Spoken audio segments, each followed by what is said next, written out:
ಇದ್ದಂತ ಸಂದರ್ಭದಲ್ಲಿ ಬಿಟ್ರೆ ಇವತ್ತವರೆಗೂ ಕೂಡ ಅನಿಶ್ಚಿತ ಒಂದು ನೋಡಿರ್ತಕ್ಕಂಥ ವಾತಾವರಣವನ್ನು ಇವತ್ತು ನಾವು ಕೂಡ ನೋಡ್ತಾ ಇದ್ದೇವೆ.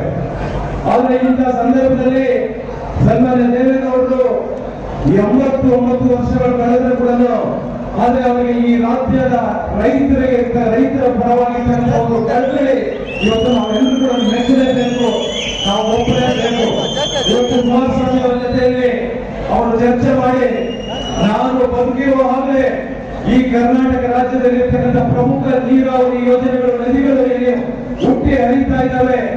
ಇವತ್ತು ಗೋದಾವರಿ ನದಿ ಇರ್ಬೋದು, ಕೃಷ್ಣಾ ನದಿ ಇರ್ಬೋದು, ಭೀಮಾ ನದಿ ಇರ್ಬೋದು, ಕಾವೇರಿ ಇರ್ಬೋದು, ಇವತ್ತು ಕಾರಂಜ ಇರ್ಬೋದು, ಮುನ್ನಾಮಾರಿ ಇರ್ಬೋದು, ಇವತ್ತು ಆಮರ್ಜ ಇರ್ಬೋದು, ಬೆಣ್ಣೆತೋಟ ಇರ್ಬೋದು, ಘಟಪ್ರಭಾ ಇರ್ಬೋದು, ಮಲಪ್ರಭಾ ಇರ್ಬೋದು, ಮಹದಾಯಿ ಇರ್ಬೋದು, ಹೇಮಾವತಿ ಇರ್ಬೋದು, ತುಂಗಭದ್ರ ಇರ್ಬೋದು, ಇವತ್ತು ಕಬಿನಿ ಇರ್ಬೋದು, ಆರಂಗಿ ಇರ್ಬೋದು, ಕಾಳಿ ನದಿ ಇರ್ಬೋದು, ಅವಿನಾಶಿನಿ ಇರ್ಬೋದು, ನೇತ್ರಾವತಿ ಇರ್ಬೋದು, ಶರಾವತಿ ಇರ್ಬೋದು, ಎಲ್ಲ ನದಿಗಳು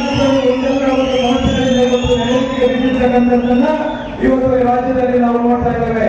ಬಹುಶಃ ಅಂತಾರಾಜ್ಯಗಳ ಸಮಸ್ಯೆಗಳಿಂದ ಇವತ್ತು ಕೆಲವು ನದಿಗಳು ನೆನಪಿಗೆ ಬಿದ್ದಿರ್ತಕ್ಕಂಥದ್ದು, ಇವತ್ತು ಜಲ ವಿವಾದದಿಂದ ಸುಪ್ರೀಂ ಕೋರ್ಟ್ ನಲ್ಲಿ ಇರ್ತಕ್ಕಂಥದ್ದು.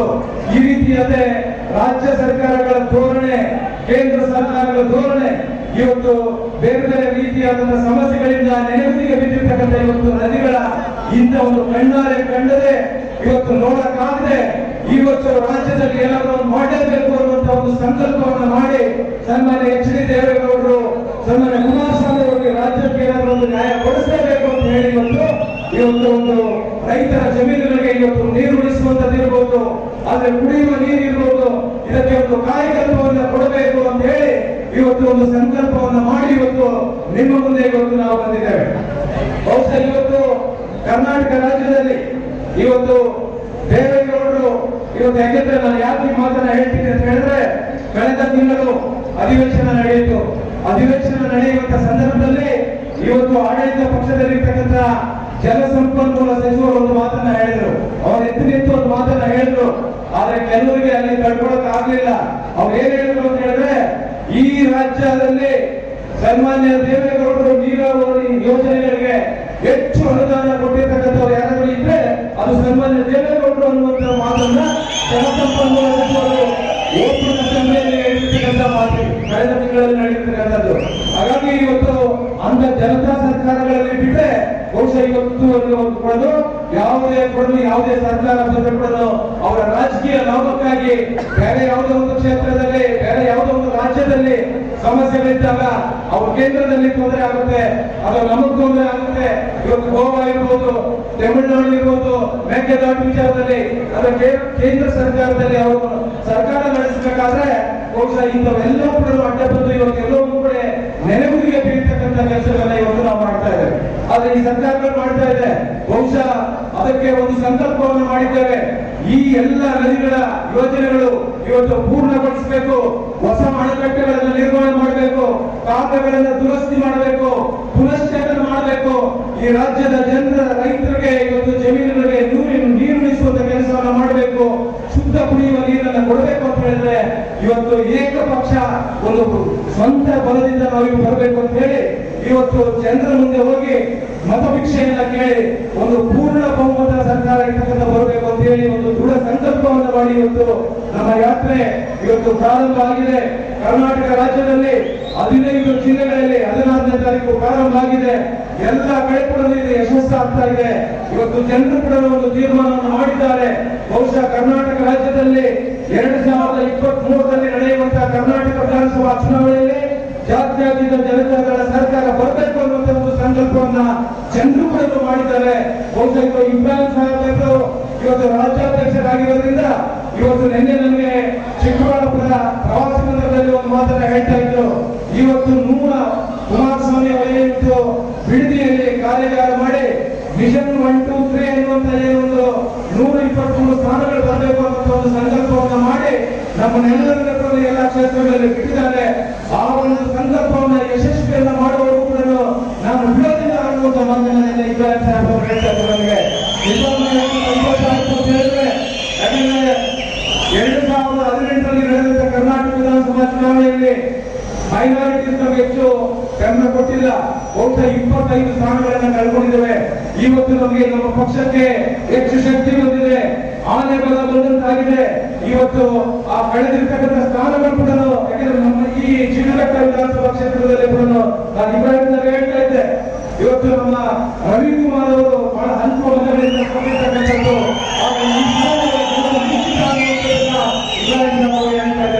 ಬಹುಶಃ ಇವತ್ತು ಕರ್ನಾಟಕ ರಾಜ್ಯದಲ್ಲಿ 2006ರಲ್ಲಿ ಕುಮಾರಸ್ವಾಮಿ ಅವರು ಪ್ರಥಮ ಬಾರಿಗೆ ಈ ರಾಜ್ಯದಲ್ಲಿ ಮುಖ್ಯಮಂತ್ರಿಗಳಾದರು. ಸಮ್ಮಿಶ್ರ ಸರ್ಕಾರದಲ್ಲಿ ಅವತ್ತು ಯಡಿಯೂರಪ್ಪನವರು ಉಪಮುಖ್ಯಮಂತ್ರಿಗಳಾಗಿದ್ದರು, ಆರ್ಥಿಕ ಸಚಿವರು ಆಗಿದ್ದರು.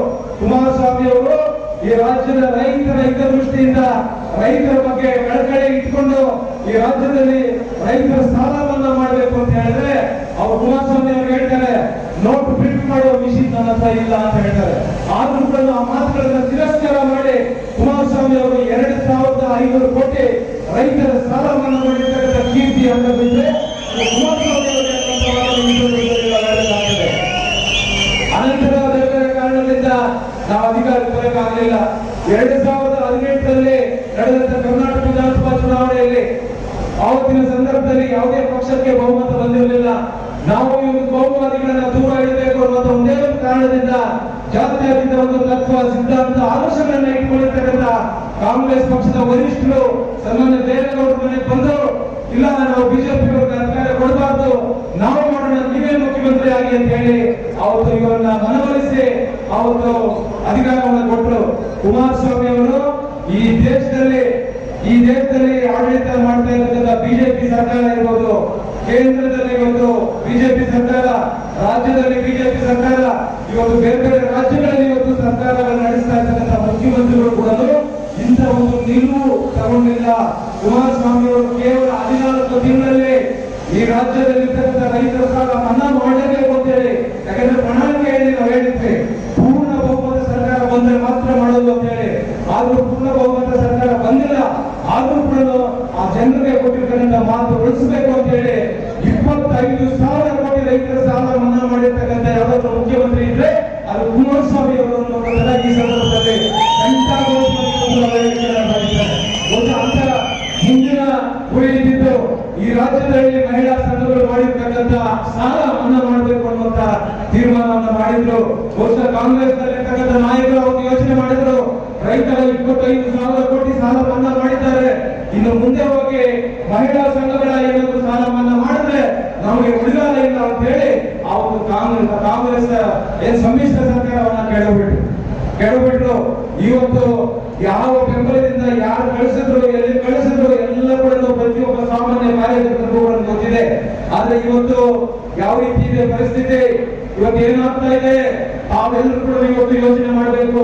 ನಾನು ಹೇಳ್ತೇನೆ ಬಿಜೆಪಿ ನಾಯಕರಿಗೆ, ಈ ರಾಜ್ಯದ ಜನರಿಗೆ, ಈ ರಾಜ್ಯದ ರೈತರಿಗಾಗಲಿ, ಈ ರಾಜ್ಯದ ದಲಿತರಿಗಾಗಲಿ, ಈ ರಾಜ್ಯದ ಅಲ್ಪಸಂಖ್ಯಾತರಿಗಾಗಲಿ, ಈ ರಾಜ್ಯದ ಮಹಿಳೆಯರಿಗಾಗಲಿ, ಈ ರಾಜ್ಯದಲ್ಲಿ ಮಕ್ಕಳಿಗಾಗಲಿ, ಈ ರಾಜ್ಯದಲ್ಲಿ ಹಿಂದುಳಿದ ವರ್ಗಗಳ ಜನರಿಗೆ ನಿಮ್ಮ ಏನು ಕಾರ್ಯಕ್ರಮಗಳು ಏನು ಅನ್ನುವಂಥದ್ದನ್ನ ಹೇಳಿ, ನಿಮ್ಮ ಯೋಜನೆಗಳು ಏನು ಅನ್ನುವಂಥದ್ದನ್ನ ಹೇಳಿ, ನಿಮ್ಮ ವಿಚಾರಗಳನ್ನು ಏನು ಅಂತ ಹೇಳಿ ಅದನ್ನು ನೀವು ಇಟ್ಕೊಂಡು ಹೊರಟಿರ್ತಕ್ಕಂಥದ್ದು. ಇವತ್ತು ಹಲಾಲು ಹಿಜಾಬು, ಇವತ್ತು ಮುಸ್ಲಿಮರು ವ್ಯಾಪಾರ ಮಾಡಬಾರದು, ಯಾವ್ದು ಚಟ್ಕ ಇದರಿಂದ ಯಾರಿಗೂ ಹೊಟ್ಟೆ ತುಂಬೋದಿಲ್ಲ. ಈ ಚಟ್ಕದಿಂದ ಯಾರಿಗೂ ಹೊಟ್ಟೆ ತುಂಬೋದಿಲ್ಲ, ಹಿಜಾಬ್ನಿಂದ ಯಾರಿಗೂ ಹೊಟ್ಟೆ ತುಂಬೋದಿಲ್ಲ, ಹಲಾಲಿಂದ ಯಾರಿಗೂ ಹೊಟ್ಟೆ ತುಂಬೋದಿಲ್ಲ. ದಯಮಾಡಿ ಇದನ್ನ ಬಿಡಿ. ನಾವೆಲ್ಲರೂ ಕೂಡ ಸ್ವಾತಂತ್ರ್ಯ ಬಂದಂತ ಸಂದರ್ಭದಲ್ಲಿ ಜಾತ್ಯತೀತ ರಾಷ್ಟ್ರ ಅಂತ ಒಪ್ಪಿಕೊಂಡಿದ್ದೇವೆ. ಇವತ್ತು ಮುಸಲ್ಮಾನ್ ಇರ್ಬೋದು, ಹಿಂದೂಗಳಿರ್ಬೋದು, ಕ್ರೈಸ್ತರಿರ್ಬೋದು, ಸಿಖ್ರಿರ್ಬೋದು, ಪಾರ್ಸಿಯರಿರ್ಬೋದು, ನಾವೆಲ್ಲರೂ ಕೂಡ ಒಂದಾಗಿ ಬದುಕಬೇಕು, ಮಾಡಬೇಕು ಅನ್ನೋದನ್ನ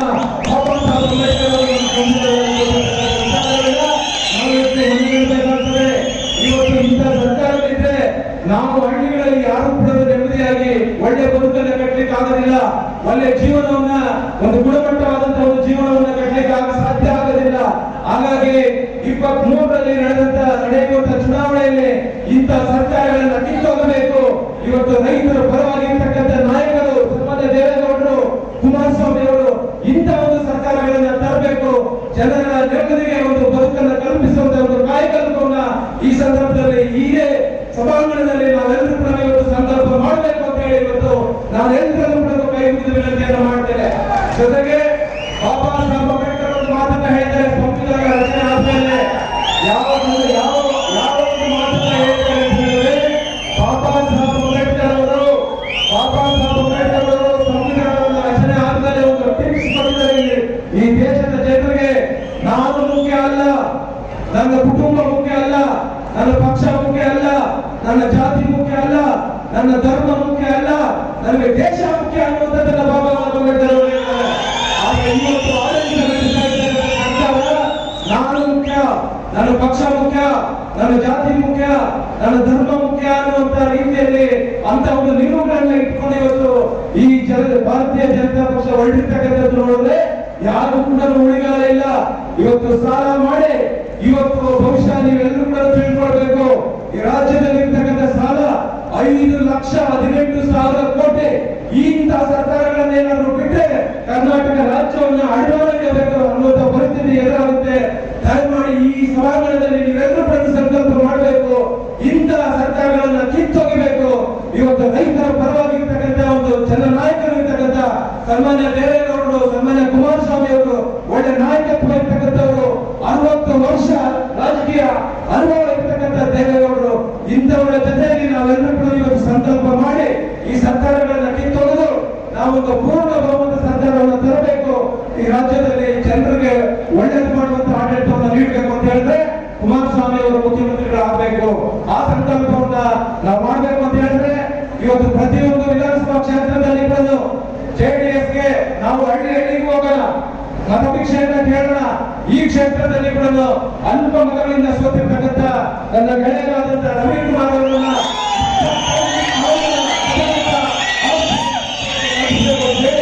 ಇವತ್ತು ನಾವು ಸಂಕಲ್ಪ ಮಾಡಬೇಕು. ನಾವೆಲ್ಲರೂ ಇವತ್ತು ಈ ಸಭಾಂಗಣದಿಂದ ಚಿಕ್ಕಬಳ್ಳಾಪುರ ಇರ್ಬೋದು, ಗೋಣಿಬಿದ್ದೂರು ಇರ್ಬೋದು, ಬಾಗೇಪಲ್ಲಿ ಇರ್ಬೋದು, ಚಿಂತಾಮಣಿ ಇರ್ಬೋದು, ಶ್ರೀನಿವಾಸಪುರ ಇರ್ಬೋದು, ಮಾವೂರು ಇರ್ಬೋದು, ಬಂಗಾರಪೇಟೆ ಇರ್ಬೋದು, ಕೆಜಿಎಫ್ ಇರ್ಬೋದು, ಕೋಲಾರ ಇರ್ಬೋದು, ಎಲ್ಲ 11 ವಿಧಾನಸಭಾ ಕ್ಷೇತ್ರಗಳಲ್ಲಿ ನಾವೆಲ್ಲರೂ ಸಂಕಲ್ಪ ಮಾಡಿ ಇವತ್ತು 11 ವಿಧಾನಸಭಾ ಕ್ಷೇತ್ರಗಳಲ್ಲಿ ಕನಿಷ್ಠ 10 ಕ್ಷೇತ್ರಗಳಲ್ಲಿ ಜೆಡಿಎಸ್ ನಂಬರ್ಸ್ ಅನ್ನ ಹೆಚ್ಚು ಮಾಡಿ ನಾವು ಕಳಿಸಿದ್ರೆ ಬಹುಶಃ ಮುಂದಿನ 2023 ಚುನಾವಣೆಯಲ್ಲಿ ಕುಮಾರಸ್ವಾಮಿ ಅವರು ಈ ರಾಜ್ಯದ ಮುಖ್ಯಮಂತ್ರಿಗಳಾಗ್ತಾರೆ. ಯಾವ ಪಕ್ಷದ ಯಾವ ರಾಜಕಾರಣಿಗಳಿಂದ ಕೂಡ ಅದನ್ನು ತಪ್ಪಿಸಲಿಕ್ಕೆ ಸಾಧ್ಯ ಇಲ್ಲ. ಕುಮಾರಸ್ವಾಮಿ ಅವರು ಮುಖ್ಯಮಂತ್ರಿ ಆಗುವಂತದ್ದು ಶತಸಿದ್ಧ ಅನ್ನುವಂಥದ್ದನ್ನ